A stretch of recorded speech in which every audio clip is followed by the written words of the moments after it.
नमस्कार, हमारे YouTube channel में आपका स्वागत है। 8वीं क्लास का हमारे अतीत का सीरीज चल रहा है। उसमें ये नेक्स्ट लेसन ग्रामीण क्षेत्र प्रशासन चलाना। देखिए किस प्रकार ब्रिटिश सत्ता भारत पर काबिज हुई और कैसे धीरे धीरे उसने भारत के तमाम क्षेत्र पर कब्जा कर लिया और यहाँ तक कि ग्रामीण क्षेत्र पर भी उनका कब्जा हो गया और वहाँ से उन्हें शासन संचालन कैसे किया, इस बारे में इस पाठ में देखने को मिलेगा। देखो, पाठ की शुरुआत में एक चित्र दिया गया है जिसमें 1765 में रॉबर्ट क्लाइव मुगल बादशाह से बिहार और उड़ीसा की दीवानी ग्रहण करते हुए दिखाया गया है और इसे एक बड़े प्रोग्राम या जलसे के रूप में दिखाया गया, जैसे कि बड़े खुशी के साथ मुगल बादशाह ये दीवानी उनको सौंप रहे हों। लेकिन ऐसा नहीं है, क्योंकि ये दीवानी हम जानते हैं कि ये इस प्रकार की दीवानी खुशी खुशी नहीं सौंपी जाती। तो देखिए कैसे कंपनी है वो दीवान बन गई। 12 अगस्त 1765 कब की बात है? 12 अगस्त 1765 को मुगल बादशाह ने ईस्ट इंडिया कंपनी को बंगाल का दीवान तैनात कर दिया। कहाँ का? बंगाल का। इस बात की पूरी संभावना है कि ये घटना मुट्ठी भर अंग्रेजों और हिंदुस्तानियों की मौजूदगी में रॉबर्ट क्लाइव के तंबू में घटी होगी। यानी ये तय है कि ये जो बात हुई थी वो रॉबर्ट क्लाइव के तंबू में हुई होगी, जहां चंद अंग्रेज थे और हिंदुस्तानी मौजूद थे। लेकिन ऊपर का चित्र इस घटना को एक समारोह के रूप में दिखा रहा है, क्योंकि जो चित्रकार रॉबर्ट क्लाइव के जीवन की यादगार घटनाओं को चित्रित कर रहा था, जिसे जिम्मा दिया गया था, वो इस चीज को बढ़ा चढ़ाकर दिखाना चाहता था। बंगाल की दीवानी हाथ आ जाना अंग्रेजों के लिए वास्तव में एक बड़ी घटना थी। दीवान के तौर पर कंपनी अपने नियंत्रण वाले भूभाग के आर्थिक मामलों की मुख्य शासक बन गई। अब उसे अपनी जमीन पर या जमीन का शासन चलाने और आमदनी को व्यवस्थित करने का रास्ता ढूंढना था, और इसके लिए उसे एक ऐसा रास्ता ढूंढना था जिसे कंपनी के बढ़ते खर्चों को पूरा करने के लिए काफी आमदनी जुटाई जा सके। व्यापारिक कंपनी के नाते उसे यह ख्याल भी रखना था कि वह अपनी ज़रूरत की चीज़ें खरीदती और बेचती रहे, क्योंकि जब ज़रूरत की चीज़ें खरीदेंगे बेचेंगे तो मुनाफा कमाया जा सकेगा, जबकि अन्य चीज़ों से पहले तो बाजार की तलाश करना मुश्किल था, फिर मुनाफा भी मुश्किल था। इस प्रकार कंपनी अब दीवानी प्राप्त करने के पश्चात अपनी आमदनी बढ़ाने के प्रयास करने लग गई।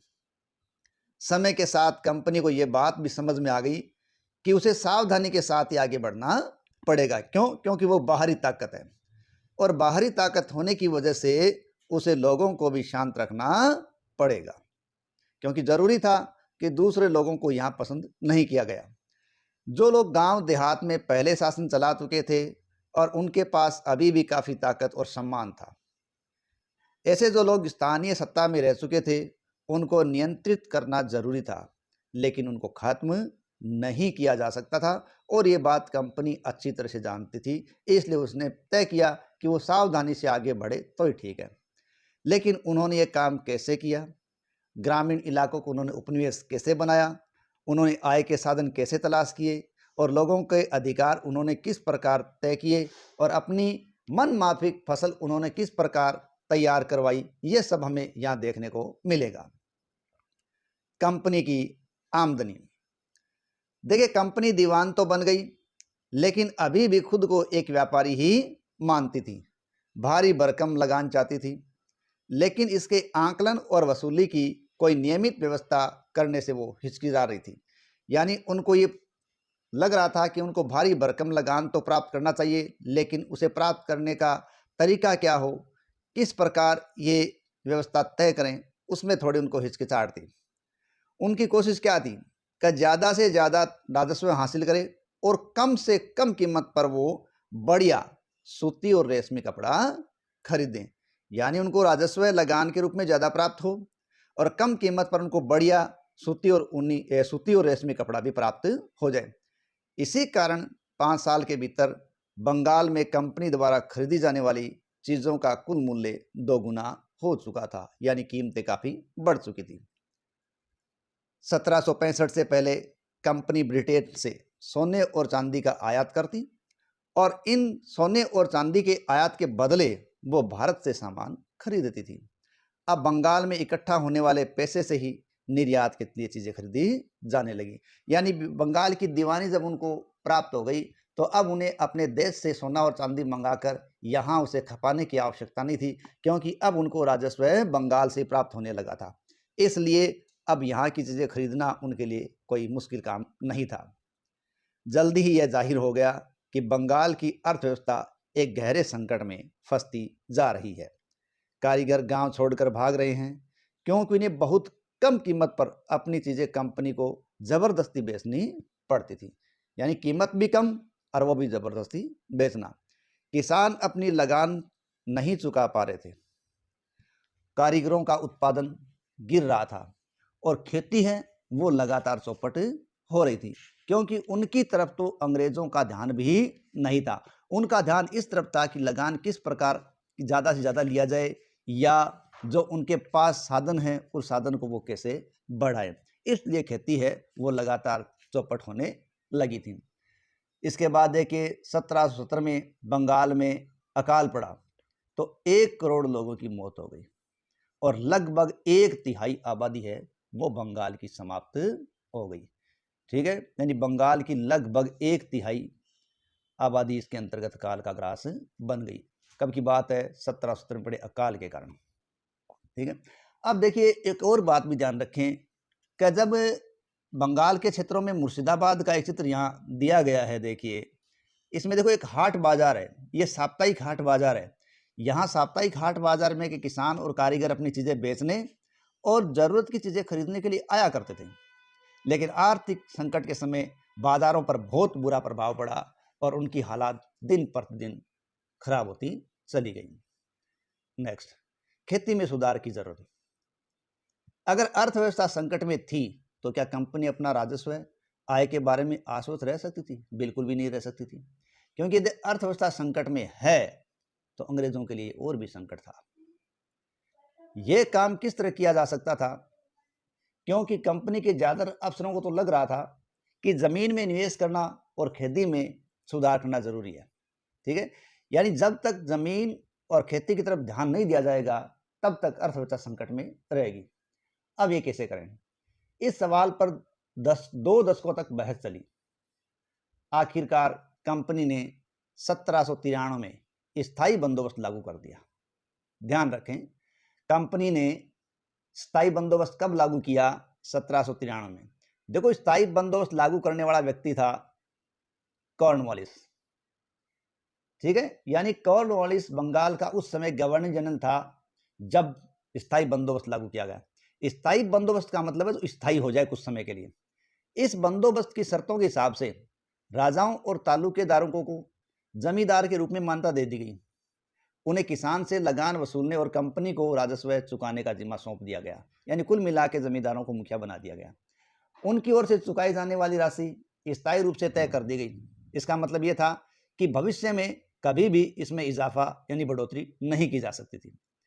अंग्रेजों को लगता था कि इससे उन्हें नियमित रूप से राजस्व प्राप्त होता रहेगा और जमींदारों को जमीन में सुधार करने के लिए खर्च करने का प्रोत्साहन भी उनको मिलेगा। यानी स्थायी जब लगान कर दिया जाएगा तो जो जमींदार है वो जमीन में सुधार करने के लिए प्रोत्साहित होंगे।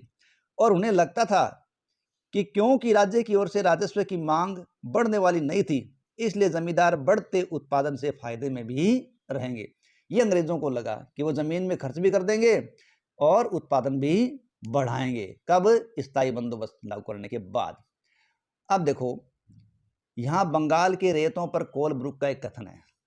तो सबसे पहले तो ये ध्यान रखें, रैयत का मतलब होता है किसान। देखिए, बंगाल के बहुत सारे गांवों में कई ताकतवर रैयत खुद खेती नहीं करते थे। वे औरों को पट्टे पर जमीन दे देते थे और उनसे भारी लगान वसूल करते थे। 1860 में H.T. कोलब्रुक ने इन काश्तकारों की स्थिति है वो अपने शब्दों में बयान की है। तो उन्होंने क्या कहा है?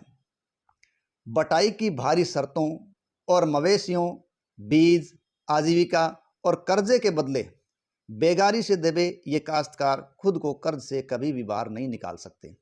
जब उन्हें जीने का भी पूरा नहीं मिलता तो ऐसे भयानक हालात में वे दिल लगाकर काम कैसे कर सकते हैं? न ही उन्हें अपनी हालत सुधरने की कोई उम्मीद दिखाई देती है। कुल मिला के काश्तकार की जो स्थिति है बड़ी दयनीय हो गई थी। ये कौन कह रहा है? ये कोलब्रुक के कथन से हमें पता चल रहा है। अगली हमारी यहाँ जानकारी दे रही है कि जो स्थायी बंदोबस्त कॉर्नवालिस के द्वारा 1793 में लागू किया, उसमें भी समस्याएं खड़ी हो गई। अब समस्या क्या थी?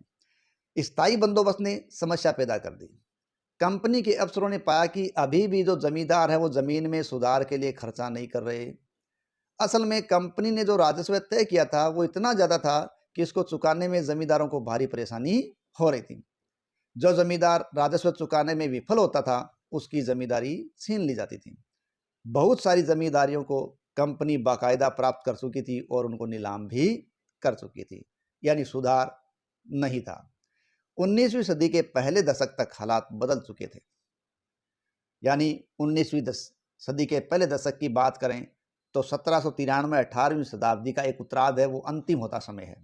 तो 1800 के बाद पहला दशक था, तब हालात बदले और बाजार में कीमतें बढ़ी और धीरे धीरे खेती का विस्तार होने लगा। इससे जमींदारों की आमदनी में सुधार तो आया, लेकिन कंपनी को अब भी कोई फायदा नहीं हुआ, क्योंकि कंपनी तो हमेशा के लिए अपना राजस्व निर्धारित कर चुकी थी, उसे वो ही प्राप्त करना था, क्योंकि वो राजस्व में अब वृद्धि भी नहीं कर सकती थी। लेकिन जमींदारों को तो अभी भी जमीन की बेहतरी में कोई दिलचस्पी नहीं थी। यानी जमींदार अब भी अपनी जमीन को बेहतर करने के लिए कोई प्रयास नहीं कर रहा था। उनमें से कुछ तो बंदोबस्त के शुरुआती सालों में ही अपनी जमीन गंवा चुके थे, और जो बचे रह गए अब उन्हें भी बिना परेशानी और निवेश का खतरा उठाए आमदनी की उम्मीद दिखाई दे रही थी। यानी अब जो बच गए थे, जिनके पास जमीनें थी, वो क्या सोच रहे थे कि अब तो बिना परेशानी के और बिना निवेश के खतरा उठाए आमदनी बढ़ रही है, तो खतरा उठाए क्यों जाए। जब तक जमींदार किसानों को जमीन देकर उनसे लगान वसूल कर सकते थे, उन्हें जमीन में सुधार करने की कोई भी परवाह नहीं थी। लेकिन दूसरी तरफ क्या था? ये तो बात हुई जमींदारों के लिए, लेकिन दूसरी तरफ क्या था? गांव में किसानों को यह व्यवस्था बहुत ज़्यादा दमनकारी दिखाई दे रही थी, क्योंकि किसान को जो लगान चुकाना था वो अब ज़्यादा था, और ज़मीन पर उसका अधिकार भी सुरक्षित नहीं था, क्योंकि यदि वो लगान नहीं चुका पाता तो ज़मीन जा सकती थी। लगान चुकाने के लिए अक्सर महाजन से उसको कर्जा भी लेना पड़ता था। अगर वह लगान नहीं चुका पाता था तो उसे अपनी पुश्तैनी ज़मीन से बेदखल कर दिया जाता था। इस प्रकार ये एक नई समस्या किसान के सामने गांव में भी मौजूद थी, एक नई व्यवस्था। तो ये तो व्यवस्था था ही कौन सी? स्थायी बंदोबस्त। अब एक नई व्यवस्था लाई गई उस समस्या को देखते हुए। 19वीं सदी के शुरुआत में ही कंपनी बहुत सारे अधिकारियों को इस बात पर यकीन हो चुका था कि राजस्व बंदोबस्त में दोबारा बदलाव करना जरूरी है। यानी जो स्थायी बंदोबस्त लगाया है उसको बदलना जरूरी है। जब कंपनी को शासन और व्यापार के अपने खर्चे चलाने के लिए और पैसे की जरूरत हो तो वह स्थायी रूप से राजस्व तय करके काम नहीं चला सकती थी। यानी जब उसको अधिक पैसा चाहिए और स्थायी बंदोबस्त के जरिए उसने स्थायी राजस्व कर दिया, अब उसका पैसा उस हिसाब से बढ़ नहीं सकता था, तो उसे बढ़ाने के लिए उसे बदलना जरूरी था। बंगाल प्रेसिडेंसी के उत्तर पश्चिम प्रांतों में, देखिए बंगाल प्रेसिडेंसी में स्थायी बंदोबस्त लागू हो चुका था। अब उसके उत्तर पश्चिमी इलाकों की बात है जहाँ ज़्यादातर हिस्सा उत्तर प्रदेश का है। वहाँ पर होल्ट मैकेंजी नामक एक अंग्रेज ने नई व्यवस्था खड़ी कर दी। होल्ट मैकेंजी ने उत्तर प्रदेश की तरफ बंगाल प्रेसिडेंसी के उत्तर पश्चिम प्रांतों में एक नई व्यवस्था लागू की, जिसे 1822 में उन्होंने लागू किया। मैकेंजी को विश्वास था कि उत्तर भारतीय समाज में गांव एक महत्वपूर्ण सामाजिक संस्था है और उस गांव को बचाए रखना भी जरूरी है। उसके आदेश पर कलेक्टरों ने गांव-गांव का दौरा किया, जमीन की जांच की, खेती को मापा, विभिन्न समूह के रीति रिवाजों को भी दर्ज किया। गांव के एक एक खेत के अनुमानित राजस्व को जोड़कर हर गांव का ग्राम समूह से वसूल करने वाले राजस्व का हिसाब लगाया गया। यानी एक एक खेत है उसकी जांच की गई, उस एक एक खेत से अनुमानित क्या राजस्व प्राप्त हो सकता था उन सब को जोड़ा गया। यानी गांव के प्रत्येक खेत को जोड़ा गया और पूरे ग्राम समूह से एक विशेष राजस्व निर्धारित किया गया और पूरे ग्राम समूह को कहा गया महाल। ठीक है, यानी ये महाल से राजस्व वसूल करने का काम किया गया। इस राजस्व को स्थायी रूप से तय नहीं किया गया, बल्कि समय समय पर संशोधनों की इसमें गुंजाइश भी रखी गई, यानी इसमें समय समय पर संशोधन होते रहेंगे। राजस्व इकट्ठा करने और उसे कंपनी को अदा करने का जिम्मा जमींदार की बजाय अब गांव के मुखिया को सौंप दिया गया और ये व्यवस्था महालवाड़ी, महलवाड़ी आदि के नाम से जानी गई। तो महल या महाल है वो गांव का एक समूह था जिसे लॉर्ड मैकेंजी ने इसको तैयार किया था। अब आते हैं मुंद्रो। ठीक है, देखिए मुंद्रो की क्या व्यवस्था थी। अब ब्रिटिश नियंत्रण वाले दक्षिणी भारतीय इलाकों में भी स्थायी बंदोबस्त की नई व्यवस्था अपनाने का प्रयास किया जाने लगा। वहां जो नई व्यवस्था विकसित हुई उसे रेयतवार, रेयतवारी या रेयतवाड़ी के नाम से जाना गया।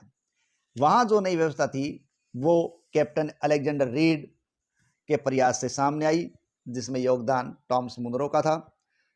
ठीक है, तो कैप्टन अलेक्जेंडर रीड ने टीपू सुल्तान के साथ हुए युद्धों के बाद जब वहां कर्नाटक इलाकों पर कब्जा कर लिया तो कुछ इलाकों में इस व्यवस्था को आजमा कर भी देखा। टॉमस मुनरो ने इस व्यवस्था को विकसित कर दिया, यानी अलेक्जेंडर रीड ने क्या किया, इस व्यवस्था को बताया और टॉमस मुनरो ने इसको व्यवस्थित कर दिया और धीरे धीरे पूरे दक्षिणी भारत पर व्यवस्था लागू कर दी गई। एक ध्यान रखें कि स्थायी बंदोबस्त था जो 1793 में लगा था।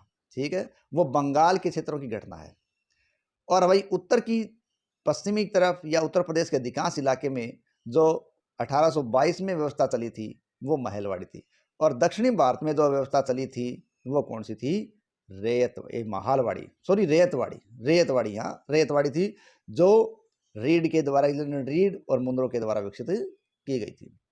रीड और मुनरो को लगता था कि दक्षिण में परंपरागत जमींदार नहीं है, इसलिए उनका तर्क था कि सीधे किसानों से ही बंदोबस्त कर लेने चाहिए जो पीढ़ियों से जमीन पर खेती करते आ रहे हैं।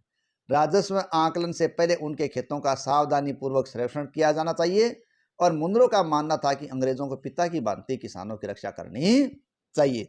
यानी अब तक जो प्रयास हुआ था, स्थायी बंदोबस्त बंगाल में लागू किया गया, राजस्व स्थायी कर दिया गया, बाद में महलवाड़ी लागू की गई जिसमें पूरे गांव समूह से राजस्व निर्धारित किया गया, लेकिन अब जो रेयतवाड़ी थी उसमें पूरे गांव को शामिल नहीं किया गया, उसमें प्रत्येक किसान का ही हिस्सा या प्रत्येक किसान का एक अंश है वो निर्धारित कर दिया गया उसकी जगह जमीन के हिसाब से।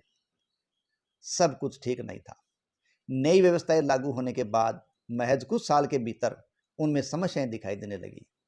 जमीन से होने वाली आमदनी बढ़ाने के चक्कर में राजस्व अधिकारियों ने राजस्व बहुत ज़्यादा ही तय कर दिया था। वो सोचते थे कि ज़मीन से आमदनी बढ़ जाएगी, इसलिए उन्होंने राजस्व ज़्यादा निर्धारित किया, लेकिन किसान राजस्व चुका नहीं पा रहे थे, जिसके कारण रैयतों को गांव से भागना पड़ रहा था और बहुत सारे गांव तो धीरे धीरे वीरान हो गए। आशावादी अफसरों को उम्मीद थी कि नई व्यवस्था किसानों को संपन्न उद्यमशील किसान बना देगी, लेकिन ऐसा नहीं हुआ, जिसका मूल कारण था कि राजस्व का निर्धारण बहुत ज़्यादा कर देना और रैयतों को इससे भागना पड़ा। यूरोप के लिए फसलें, अंग्रेजों ने यह भी महसूस किया कि ग्रामीण इलाके न केवल राजस्व प्रदान कर सकते हैं बल्कि यूरोप की ज़रूरतों के हिसाब से भी फसलें पैदा कर सकते हैं। यानी ऐसी फसलें क्यों लगाई जाए जिनकी आवश्यकता यूरोप को नहीं है और वहाँ ऐसी फसलें पैदा करवाई जाए जो यूरोप की ज़रूरतों को पूरा कर सकें। 18वीं सदी के आखिर तक कंपनी ने अफीम और नील की खेती पर पूरा जोर लगा दिया। किस किस खेती पर? अफीम और नील की खेती पर। इसके बाद लगभग 150 साल तक अंग्रेज देश के विभिन्न भागों में किसी न किसी फसल के लिए किसानों को मजबूर करते रहे, यानी अलग अलग इलाकों में अलग अलग फसल के लिए किसानों को दबाया गया। बंगाल में जैसे पटसन के लिए, असम में चाय के लिए, संयुक्त प्रांत जो कि वर्तमान उत्तर प्रदेश का क्षेत्र है वहाँ गन्ना उगाने के लिए व्यवस्था किया गया, पंजाब को गेहूं उगाने के लिए व्यवस्था किया गया और महाराष्ट्र पंजाब में साथ साथ कपास को उगाने के लिए भी लोगों को मजबूर किया गया और मद्रास में चावल लगाने के लिए लोगों को मजबूर किया गया। अब ये किया कैसे? अंग्रेजों ने अपनी ज़रूरत की फसलों की खेती को फैलाने के लिए कई तरीके अपनाइए। तो देखते हैं ऐसी ही एक पत्ती जो हमें बताया कि उन्होंने ऐसा काम कैसे किया। देखिए, रंग के बारे में दिया गया है, क्या रंग का कोई इतिहास है? इसी के लिए अपने को 2 चित्र दिए गए। चित्र 5 है, उसमें कलमकारी छापा है जो 20वीं सदी के भारत का है। दूसरा 6 नंबर का चित्र वो मॉरिस कॉटन द्वारा छापा है जो 19वीं सदी के उत्तरार्ध का इंग्लैंड का है। तो दोनों दिए गए। अब जो बाईं तरफ 5 नंबर की तस्वीर है, उसमें भारत के आंध्र प्रदेश के बुनकरों ने जो कलमकारी छापा दिखाया है उसकी तस्वीर है। लेकिन दूसरी तरफ ब्रिटेन के प्रसिद्ध कवि और कलाकार विलियम मॉरिस द्वारा बनाए गए फूल वाले छापे हैं। और दोनों ही छापों में एक बात समान है कि दोनों में गहरे नीले रंग का इस्तेमाल किया जाता है और इसी गहरे नीले रंग को आमतौर पर नील कहा जाता है। तो अब ये नील कैसे तैयार किया जाता है? इन छापों में जो नीला रंग है वो नील नाम के एक पौधे से निकाला जाता था। किस पौधे से निकालते थे? नील। और इस बात की काफी संभावना है कि 19वीं सदी के ब्रिटेन में मोरिस के छापों में इस्तेमाल किया गया नील का रंग भारत में उगने वाले नील के पौधों से ही तैयार किया गया होगा। उस समय भारत दुनिया में नील का सबसे बड़ा स्रोत था। यानी ब्रिटिश काल के उस समय की बात की जाए तो दुनिया में नील का सबसे बड़ा स्रोत यदि कोई था तो भारत था। तो संभव है कि इंग्लैंड का जो हमें वस्त्र दिखाया गया है उसमें जो नील इस्तेमाल है वो शायद भारत से ही गई होगी। भारतीय नील की मांग क्यों थी, यह हमारा अगला बिंदु है। देखिए, नील का जो पौधा है उसे एक विशेष ताप की आवश्यकता होती है, इसलिए वो उष्ण कटिबंधीय इलाकों में ही उगता है। 13वीं सदी तक इटली, फ्रांस और ब्रिटेन के कपड़ा उत्पादक कपड़े की रंगाई के लिए भारतीय नील का ही इस्तेमाल करते थे। कब की बात है? 13वीं सदी तक की बात है। उस समय भारतीय नील की बहुत थोड़ी मात्रा ही यूरोपीय बाजारों तक जा पाती थी, इसलिए इस नील की कीमत बहुत ऊंची रहती थी। इसलिए यूरोपीय कपड़ा उत्पादकों को बैंगनी और नीला रंग बनाने के लिए एक वोड नामक एक और पौधे पर निर्भर रहना पड़ता था। यानी बैंगनी और नीला रंग बनाने के लिए यूरोपीय लोग किस पर निर्भर रह रहे थे? वोड नामक एक अन्य पौधे पर निर्भर रह रहे थे। जबकि सबसे बढ़िया नील कौन सी थी? भारतीय नील थी, लेकिन वो महंगी थी। वोड नामक जो पौधा है वो शीतोष्ण क्षेत्र में उगता था, इसलिए यूरोप में वो मिल जाता था। उत्तरी इटली, दक्षिणी फ्रांस, जर्मनी और ब्रिटेन के कई हिस्सों में यह पौधा उगता था। तो नील के साथ प्रतिस्पर्धा से परेशान यूरोप के वोड उत्पादकों ने अपनी सरकारों पर दाब डाला कि नील के आयात पर पाबंदी लगा दे। तो नील जब नहीं आएगी तो सभी लोग किसका इस्तेमाल करेंगे? वोड का ही इस्तेमाल करेंगे। लेकिन कपड़े को रंगने वाले तो नील को ही पसंद करते थे। नील से बहुत चमकदार रंग मिलता था, जबकि वोड से मिलने वाला रंग था वो बेजान था, फीका था। इसलिए नील चमकीला रंग था तो लोग उसको पसंद करते थे। 17वीं सदी तक आते आते यूरोपीय कपड़ा उत्पादकों ने नील के आयात पर पाबंदी में ढील देने के लिए अपनी सरकारों को राजी कर लिया। कैरेबियाई द्वीप समूह स्थित सेंट डोमिंगो में फ्रांसीसी, ब्राजील में पुर्तगाली, जमैका में ब्रिटिश और वेनेजुएला में स्पेनिश लोग नील की खेती करने लगे। यानी अलग अलग जगह नील की खेती कर रहे थे। उन लोगों में कैरेबियाई द्वीप समूह स्थित तो सेंट डोमिंगो में फ्रांसीसी लग रहे थे, ब्राज़ील में पुर्तगाली लग रहे थे, जमैका में ब्रिटिश लोग और वेनेजुएला में स्पेनिश लोग वो नील की खेती में लगे थे। और उत्तरी अमेरिका में बहुत सारे बागों में नील के बाग सामने आ गए। तो ये बागान जो सामने है वो क्या थे? देखो, बागान एक विशाल खेत होता है। क्या होता है? बागान एक विशाल खेत है जिस पर बागान मालिक बहुत सारे लोगों से जबरदस्ती काम करवाता था। कॉफी, गन्ना, तंबाकू, चाय, कपास आदि के विषय में बागानों का जिक्र भी किया गया है। तो इस प्रकार अब नील के बाग सामने आने लगे। 18वीं शताब्दी के आखिर तक भारतीय नील की मांग बढ़ गई। ब्रिटेन में औद्योगिकरण का युग शुरू हो चुका था। उसके कपास उत्पादन में भारी इजाफा हो चुका था। अब कपड़ों की रंगाई की मांग और तेजी से बढ़ने लगी थी। जब नील की मांग बढ़ी तो उसी दौरान वेस्ट इंडीज और अमेरिका से मिलने वाली आपूर्ति अनेक कारणों से बंद हो गई। तो अब ये समस्या हो गई ना।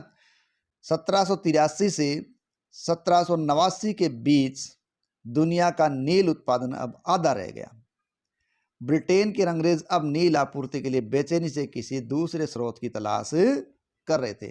और ब्रिटेन के व्यापारियों को अगर देखा जाए तो ये नील हिंदुस्तान से मिल सकता था। भारत में ब्रिटेन की बढ़ती दिलचस्पी। यूरोप में नील की बढ़ती मांग को देखते हुए ईस्ट इंडिया कंपनी भी भारत में नील की खेती बढ़ाने के रास्ते ढूंढने लगी थी। यानी ईस्ट इंडिया कंपनी को लगा था कि नील की मांग बढ़ रही है तो भारत में भी हमें ऐसे रास्ते तलाशने हैं जिसके आधार पर हम क्या कर सकें कि यहाँ के लोगों से नील उपजा सकें और नील उपजा कर वो लोगों को आगे भेज सकें। ये उनके दिमाग में बात आने लगी। 18वीं सदी के आखिरी दशकों से ही बंगाल में नील की खेती तेजी से फैलने लगी। बंगाल में पैदा होने वाला नील दुनिया के बाजारों पर छा गया। यानी दुनिया के बाजारों पर कहाँ का नील छा गया? बंगाल का। और 1788 में ब्रिटेन द्वारा आयात किए गए नील में भारतीय नील का हिस्सा लगभग 30% था। कब? 1788 तक। लेकिन 1810 में ब्रिटेन द्वारा जो आयात किया गया नील था उसका 95% हिस्सा भारत की नील का ही हो चुका था। यानी 1788 में तो मात्र भारतीय नील 30% थी, लेकिन 1810 में ब्रिटेन में जो आयात नील थी उसमें 95% हिस्सा केवल भारत का ही था। तो इसका मतलब नील का व्यापार फैल रहा है। तो जैसे जैसे नील का व्यापार फैला, कंपनी के अफसर और व्यावसायिक एजेंट नील के उत्पादन में पैसा लगाने लगे थे। ठीक है। समय बीतने के साथ कंपनी के बहुत सारे अधिकारियों ने नील के अपने कारोबार पर ध्यान देने के लिए अपनी नौकरियां भी छोड़ दी, क्योंकि उनके बाग लग चुके थे और नील में पैसा वो लगा चुके थे, ज़मीनें वो प्राप्त कर चुके थे। इसलिए कारोबार पर ध्यान देने के लिए अंग्रेजी अधिकारियों ने भी क्या हुआ, अपनी नौकरियां छोड़ दी और भारी मुनाफे की उम्मीद में स्कॉटलैंड और इंग्लैंड के बहुत सारे लोग कहाँ गए? भारत आ गए और उन्होंने नील के बागान लगा दिए। जिनके पास नील की पैदावार के लिए पैसा नहीं था, उन्हें कंपनी और नए नए बैंक है वो कर्जा देने के लिए तैयार ही बैठे थे। ठीक है। अब नील की खेती होती कैसे थी? देखो, नील की खेती के दो तरीके थे। एक तरीका था निज खेती, दूसरे तरीकों को कहते थे रेती। निज और रेती। अब निज खेती की व्यवस्था में बागान के जो मालिक है खुद अपनी जमीन में नील का उत्पादन करवाते। या तो वह जमीन खरीद लेते या दूसरे जमींदार से भाड़े पर ले लेते थे और मजदूरों को काम पर लगाकर खेती करवाया करते थे। यहां अपने को देखिए एक विद्रोह की स्थिति दी गई है। सेंट डोमिंगो में गुलामों की बगावत दिखाई गई है। अगस्त 1791 का चित्र है, जनवरी का चित्र है और स्कूहदोल्स्की का ये चित्र है। स्कूहदोल्स्की ने चित्र बनाया, वो क्या कह रहा है? 18वीं सदी में फ्रांसीसी बागान मालिकों ने कैरेबियाई द्वीप समूह में स्थित फ्रांसीसी उपनिवेश सेंट डोमिंगो में नील और चीनी का उत्पादन शुरू कर दिया था। इन बागान में काम करने वाले ज़्यादातर अफ्रीकी गुलाम थे। उन्होंने 1791 में बगावत कर दी। उन्होंने बागान जला दिए, अपने धनी मालिकों को मार डाला। 1792 में फ्रांस ने अपने उपनिवेश में दास प्रथा समाप्त कर दी, क्योंकि बागानों में क्या काम करवाए जाते थे? दासों के द्वारा काम करवाए जाते थे। उन्हें खाने को और आराम को बहुत कम मिलता था, जबकि पूरे दिन वो काम करते थे। इन घटनाओं की वजह से कैरेबियाई द्वीप में नील की खेती ठप पड़ गई। ठीक है। तो गुलाम क्या थे? ऐसा व्यक्ति किसी दास की संपत्ति होता है। एक कोई दास है जो अपने स्वामी की संपत्ति होता है और गुलाम के पास कोई आज़ादी नहीं होती, उसे वही काम करना पड़ता है जो उसका मालिक उससे करवाता है। तो जो निज खेती थी, ठीक है, या दो खेती में बताई गई है, रेती खेती थी। तो निज खेती में समस्याएं आई। अब समस्या क्या थी? बागान मालिकों को निज खेती का क्षेत्रफल फैलाने में मुश्किल आ रही थी। नील की खेती केवल उपजाऊ जमीन पर हो सकती थी और ऐसी जमीन पर आबादी पहले ही थी। यहाँ छोटे मोटे खेत ही उनके हाथ में लगते थे। अब नील की खेती करने के लिए तुमको बड़े बड़े भूखंडों की जरूरत थी जो उपजाऊ हो। ठीक है।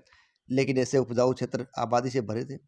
इस तरह की जमीनें उन्हें कहाँ से मिल सकती थी? उन्होंने नील की फैक्ट्री के इर्द गिर्द पट्टे पर जमीन लेने का प्रयास शुरू कर दिया और इस प्रयास में उन्होंने वहां से किसानों को हटा दिया, जिससे टकराव और तनाव पैदा हो गया, क्योंकि लोगों को अपने घरों से हटना पड़ा था। तो टकराव पैदा होना अवश्यंभावी था।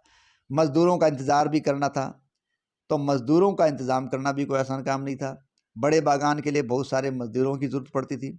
मजदूरों की जरूरत भी सबसे ज़्यादा उसी समय होती थी जब किसान धन की खेती में व्यस्त होते। यहाँ धन नहीं है, धान आएगा।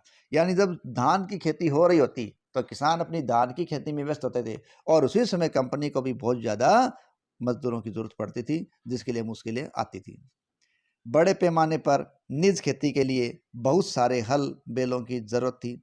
1 बीघा नील की खेती के लिए 2 हल चाहिए। इसका मतलब यह था कि अगर किसी बागान मालिक के पास 1000 बीघा ज़मीन है तो उसे 2000 हलों की ज़रूरत पड़ती। हलों को खरीदना, उनका रख रखाव करना एक बड़ी समस्या थी। किसानों से हल भी नहीं मिल सकते थे क्योंकि वो तो खुद अपने लिए काम लेते थे, वो खुद के उनकी ज़रूरत थी। जिस समय नील उत्पादकों को ज़रूरत थी उसी समय किसानों के हल बैल भी चावल के खेतों में काम लगे रहते थे, तो उनको मिलना भी मुश्किल था। 19वीं सदी के आखिर तक बागान मालिक है वो निज खेती का क्षेत्रफल फैलाने में हिचकिचाते थे क्योंकि उनको न मजदूर मिल पाते थे न उनके पास बड़ी जगह हुआ करती थी। इस व्यवस्था के तहत नील की पैदावार वाली 25% से भी कम जमीन आती थी, बाकी जमीन रेती व्यवस्था के अंतर्गत ही आती थी। बीघा का क्या मतलब है? जमीन की एक माप है, और ब्रिटिश शासन से पहले बीघे का आकार है वो अलग अलग होता था। बंगाल में अंग्रेजों ने इसका क्षेत्रफल करीब 1/3 एकड़ तय कर दिया था। तो निज खेती के बाद रेतों की जमीन पर नील की खेती। रेती व्यवस्था के तहत बागान मालिक रेतों के साथ एक अनुबंध करते थे, यानी सट्टा करते थे। कई बार वे गांव के मुखियाओं को भी रेत की तरीफी से समझौता करने के लिए व्यवस्था कर देते थे।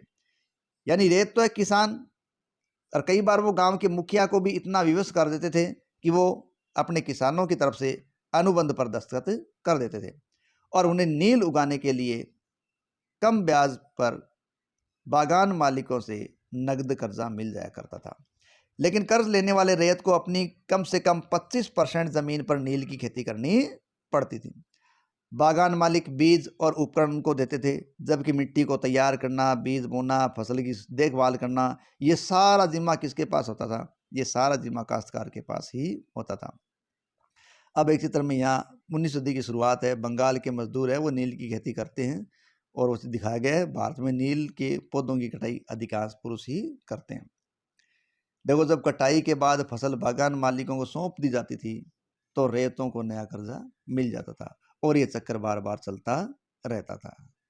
ठीक है, ये नील का उत्पादन दिखाया गया है कि नील का उत्पादन कैसे होता है। तो हमने भी बात की कि जो चक्कर है वो किसानों का कर्ज लेने का, चुकाने का चलता रहता था। जो किसान पहले इन कर्जों से बहुत अधिक या बहुत ज़्यादा आकर्षित थे, उनको जल्दी समझ में आ गया कि ये व्यवस्था बहुत ज़्यादा कठोर है और उन्हें नील की जो कीमत मिलती थी वो बहुत कम थी और कर्जों का सिलसिला ऐसा था कि कर्जे कभी खत्म होने का नाम ही नहीं ले रहे थे। समस्याएं और भी थी कि बागान मालिक चाहते थे कि किसान अपने सबसे बढ़िया खेती है या बढ़िया ज़मीन है वहीं पर नील की खेती करे, लेकिन किसान इसके लिए परेशान थे। क्यों? क्योंकि नील की जड़ें बहुत ज़्यादा गहरी होती थी और वह मिट्टी की सारी ताकत खींच लेती थी।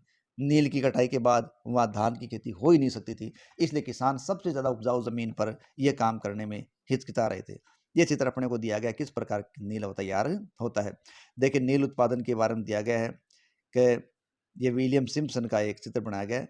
नील है वो आमतौर पर बागान मालिकों की फैक्ट्रियों के आसपास होते थे ताकि लाना ले जाना आसान हो। तो जब कटाई होती थी तो पौधों को कारखाने में स्थित वेट्स यानी होद में पहुंचाया जाता था। ठीक है, कारखानों के पास थे वेट्स या होद थे। रंग बनाने के लिए 3-4 कुंड की जरूरत पड़ती थी। प्रत्येक होद का अलग काम था। नील के पौधों की पत्तियों को तोड़कर पहले एक कुंड में गर्म पानी में कई घंटों तक डालते।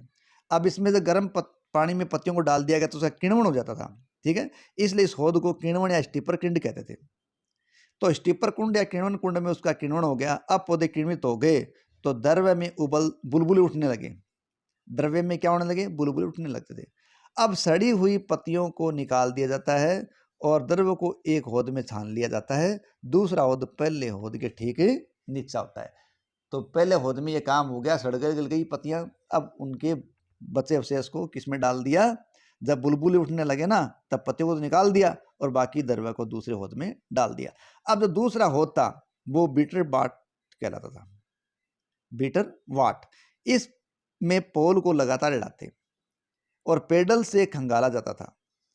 जब यह द्रव्य हरा और उसके बाद नीला हो जाता था तो होद में चूने का पानी डालते, जिससे धीरे धीरे नील की पपड़ी नीचे जम जाती और ऊपर द्रव्य साफ निकल आता था। यानी पहले काटते नील को, उसकी पत्तियों को फिर एक होद में डालते। किण्वन जब हो जाता तो उन पत्तियों को निकाल कर उसका अवशेष है दूसरा वो दूसरे होद में डालते, उसको हिलाते, पेडल से खंगालते। वो पहले हरा हो जाता था लेकिन बाद में धीरे धीरे वो नीला हो जाता था और नीला हो जाता तब चूने का पानी डालते, जिससे क्या नील की पपड़ी जमकर वो नीचे बैठ जाती थी, ऊपर साफ पानी आ जाता था। तो अब इस द्रव्य को छान लिया जाता था और नीचे जमी नील की गाद नील की लुगदी को दूसरे कुंड में डाल देते थे। यह निथारना कहलाता था। इसके बाद उसे निचोड़कर बिक्री के लिए सुखा देते थे। अब ये देखो चित्र दे रखा है 11। नील के पौधों को होद तक लाने का काम किसका हो रहा है? औरतों द्वारा हो रहा है। और ये देखो होद में मजदूर है वो पेडल लाता था, वो पेडल लिए खड़ा व्यक्ति दिखाया गया है जो 8 घंटे काम करता था। और इधर ये बिक्री के नील को तैयार कर रहे हैं। यानी अब क्या हुआ कि दूसरे टब में घोल को लगातार गिलाया जाता, पेडल से हिलाते, जो पहले हरा होता बाद में नीला होता, बाद में उसे चूने का पानी डालते। जब चूने का पानी डालते तो नील की पपड़ी नीचे बैठ जाती थी, ऊपर द्रव साफ आ जाता था। उस द्रव को निकाल कर छान कर अलग कर देते थे और नीचे जमी नील की गाद, नील की लुगदी को दूसरे कुंड में डाल दिया जाता था। इसके बाद उसे निचोड़कर बिक्री के लिए सुखा देते थे। तो इस प्रकार उत्पादन की अवस्था यहाँ से गुजरती थी। ठीक है, अब नील विद्रोह और उसके बाद देखिए मार्च 1859 में बंगाल के हजारों रेतों ने नील की खेती करने से इनकार कर दिया, जिसका मुख्य कारण तो ये था कि उनकी जमीनें वो खराब होती जा रही थी, इसलिए उन्होंने नील की खेती से इनकार किया। ठीक है, जैसे जैसे विद्रोह फैला, रेतों ने बागान मालिकों को लगान चुकाने से भी मना कर दिया और अब वो क्या करने लगे? तलवार भाले तीर कमान लेकर नील की फैक्ट्रियों पर हमला करने लगे और औरतें भी अपने बर्तन लेकर लड़ाई में कूद पड़ी। बागान मालिकों के लिए काम करने वालों का सामाजिक बहिष्कार कर दिया गया, यानी बागान मालिकों के लिए जो व्यक्ति काम करेगा उसको समाज से निकाल दिया जाएगा। इस प्रकार बागान मालिकों की तरफ से लगान वसूलने के लिए कोई गुमास्ता आता, एजेंट आता, तो उसकी भी पिटाई रेतों के द्वारा कर दी जाती थी। रेतों ने तो रेयत यानी किसान, उन्होंने तो कसम खा ली कि वे नील की खेती नहीं करेंगे, न कर्जा लेंगे और न ही बागान मालिकों से डरेंगे और उनको बराबर की टक्कर देंगे। नील के किसान चुप बैठने को तैयार नहीं थे। उन्हें बगावत की ताकत कहाँ से मिली? इसमें कोई शक नहीं है कि नील की खेती अत्यंत दमनात्मक तरीके से हो रही थी, लेकिन जो लोग दबे होते हैं वे हमेशा बगावत नहीं करते। ऐसा कभी कभी ही हो पाता है।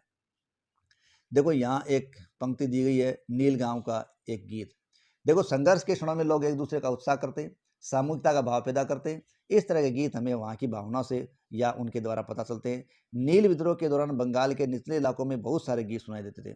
उनमें एक इस प्रकार है: मौला हाथी के बागान मालिक की लंबी लंबी लाठियां दूर इकट्ठी पड़ी हैं। कोलकाता के बाबू इस बड़ी लड़ाई को देखने के लिए नावों के जरिए आ रहे हैं। इस बार तो सभी रैयत तैयार है, मैं चुपचाप मार नहीं सहेंगे। अब वे बिना लठियालों का मुकाबला किए अपनी जान नहीं गंवाएंगे। यानी बगावत के सुर दे रहे हैं। ठीक है, तो देखिए 1859 में नील रेतों को लगा कि बागान मालिकों के खिलाफ बगावत में उन्हें स्थानीय जमींदारों और मुखियाओं का भी समर्थन मिल सकता है। ये रेतों को किसानों को लगा कि उनका समर्थन जमींदारों से मिल सकता है। बहुत सारे गांवों में जिन मुखियाओं ने नील के अनुबंध पर जबरन हस्ताक्षर करवाए गए थे, उन्होंने ही नील किसानों को इकट्ठा किया और लठियालों के साथ आमने सामने की लड़ाई लड़ने के लिए तैयार किया। यानी कुछ ऐसे किसान थे जिन पर ऐसे जमींदार थे जिनको जबरदस्ती कंपनी के सामने हस्ताक्षर करने पड़े अनुबंध पर, तो उन्होंने भी किसानों को तैयार किया और ताकत उपलब्ध करवाई और उनका अंग्रेजों के सामने या कंपनी के सामने, बागान मालिकों के सामने सीधा मुकाबला करवाया। रेतों को बगावत के लिए उकसाते हुए खुद जमींदार गांव गांव घूमने लगे। जमींदार इस बात से परेशान थे कि बागान मालिकों की ताकत बढ़ती जा रही थी और बागान मालिक जबरन लंबे समय के लिए उनसे जमीन ले रहे थे। नील के किसानों को यह भी लग रहा था कि अंग्रेजी सरकार भी संघर्ष में उनका साथ देगी। यानी वो सोचते सरकार तो साथ देगी, व्यापारी तो अलग है। 1857 की बगावत के बाद ब्रिटिश सरकार एक और व्यापक विद्रोह के खतरे से डर रही थी, क्योंकि हाल ही में 1857 की क्रांति खत्म हुई थी। जब नील की खेती वाले जिलों में एक और बगावत की खबर फैली तो लेफ्टिनेंट गवर्नर ने 1859 की सर्दियों में इलाके का दौरा भी किया और रेतों को लगा कि सरकार उनकी दुर्दशा से परेशान है।